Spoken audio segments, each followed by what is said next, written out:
High guys, welcome to back to my channel. আশা করি তোমরা কেমন আছো, সবাই ভালো আছো। তাই আমি ভালো আছি।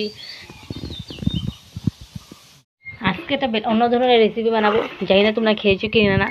এটা বানাবো হলো এই যে পাতা, এই অনেকগুলো পাতা আছে, অনেক ধরনের পাতা আছে। ভাদেলি পাতা, থানকুনি পাতা, রসেন্দ্র পাতা, আরও কী কী নাম ছিল, এর কী কী নাম ছিল আমি তো ভালো মতো জানি না। তা ওরা আগের দিনে ঠাকুমারা খাইতো, তাই এখন আমার শাশুড়ি রেডি করে দিয়েছে।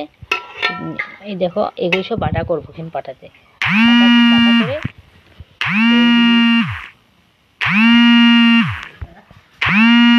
বাটা করবো। বাটা করে তার সাথে এই কাঁচা কলাটা দিব, অল্প লাউয়ের ডুকি দিব, তে একটা ঝিঙ্গা দিব, দিয়ে রান্না করব। তো তোমাদেরকে দেখাবো কীভাবে রান্না করে। আগে পাতাটাকে বেটে নিয়ে আনি। এই পাতাটা বেটে বাটতেছি, দেখে নাও, আরও মিহি হবে এটা। রেডি, ওখানে এটা রান্না করবো। আগে এটা 5 মিনিট মাছ দিয়ে ভেজে নিই, তেল দিয়েছি কড়াইতে। এখন শুকনো মরিচ মাছ দিয়ে 5 মিনিট মাছ দিয়ে ভেজে তারপরে এটা বানাবো।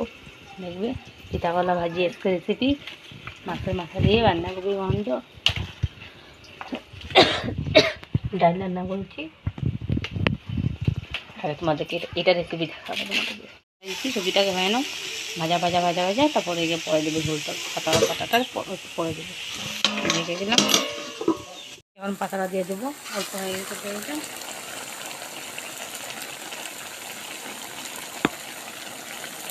তারপরে একটু জল দিয়ে ধুয়ে দেবো। এইটা মিক্স করে দেবো, ওরা হওয়ার পরে ঝোল দিয়ে দেবো।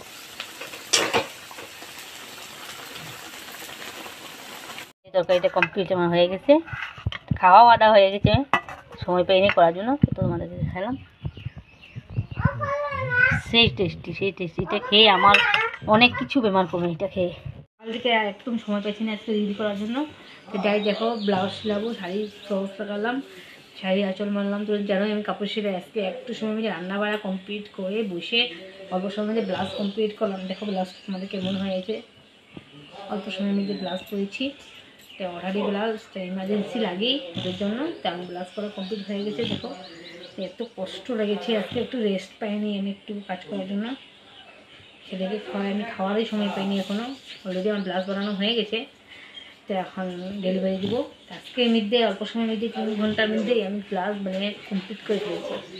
দেখো তোমরা, তো দেখো আমার তো পার্সেল এসে পার্সেলটা কি তোমাদের দেখতে পারবে না, দেখাচ্ছি তোমাদেরকে।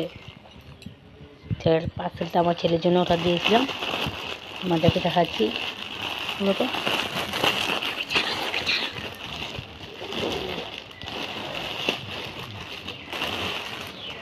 পার্সেলটা বলতে পারবে কি, সে পার্সেলটা তো খোলাটা এদিকে। এই দেখো পার্সেলটা হলো বই কিনে এনেছিলাম, কাগজের বই ছিঁড়ে এসেছে, এই জন্য অনলাইন থেকে আমি কাপড়ের এবিসিডি এনেছি ওর পড়ার জন্য। সেই চঞ্চল তো কী করবো, বোঝার মতন উপায় নেই। বইটা কেমন হয়েছে দেখো, অনেক কিছুই আছে পড়ার মতন, শেখানোর মতন। তো কাপড়ে এনেছি যে ছোটো মানুষ যদি ভিজায় দেয় তে নষ্ট হবে না আর ছিঁড়তেও পারবে না। তোমাদের কেমন লাগে বলো, যদি ভালো লাগে লাইক করবেন, শেয়ার করবেন।